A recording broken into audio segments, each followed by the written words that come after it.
Ce sont les bruits des moissonneuses-batteuses. Dans une parfaite coordination, ils annoncent la récolte des maïs à Kanyama-Kassese. Ce jour, c'est le lieutenant-général Jean-Pierre Kasson-Okabouik qui est personnellement à la manette d'un de ces engins. Après plus ou moins 1 heure de moisson, c'est plus ou moins 140 tonnes de maïs qui sont récoltées. Plus de 4000 tonnes depuis le début de cette opération pour le compte de la campagne agricole 2024-2025 il y a 1 mois. Mais l'ambition pour cette année est bien plus grande. Cette année, je veux faire 8000 hectares. Donc nous allons avoir 2 groupements de production. Le premier groupement, c'est lui qui est ici, et le deuxième groupement sera à Sakadi.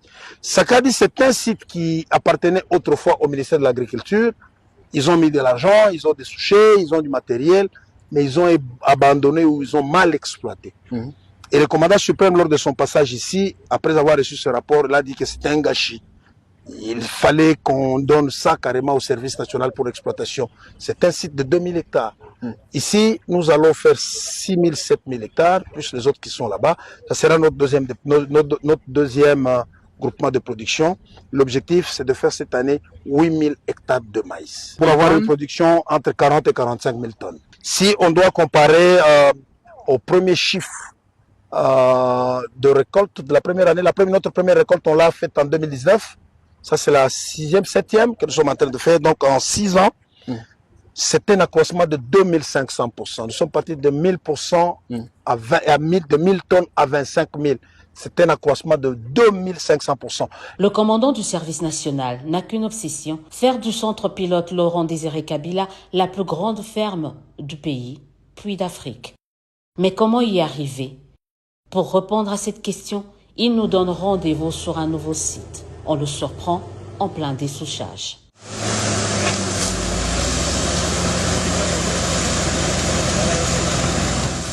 Nous sommes en train de faire l'ouverture de nouveaux champs. C'est une brousse. Il faut maintenant défricher, il faut rendre ça exploitable. Généralement au pays, on dit nous avons 80 millions de terres arables.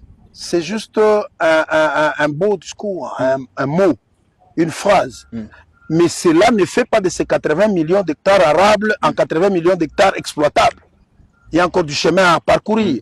Il faut le rendre exploitable. Devenir grand et produire beaucoup implique également la possession des matériels adéquats.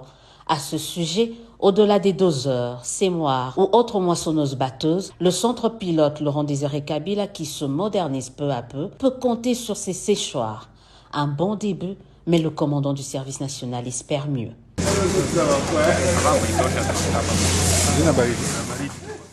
En attendant, c'est en homme heureux que le lieutenant-général Jean-Pierre Kasson-Okabouik annonce le début de l'évacuation de cette nouvelle production vers quelques grands centres du pays. De quoi mettre à mal les spéculateurs habitués à la surenchère, d'autant plus que plusieurs dépôts de service national disposent encore des stocks de la précédente récolte.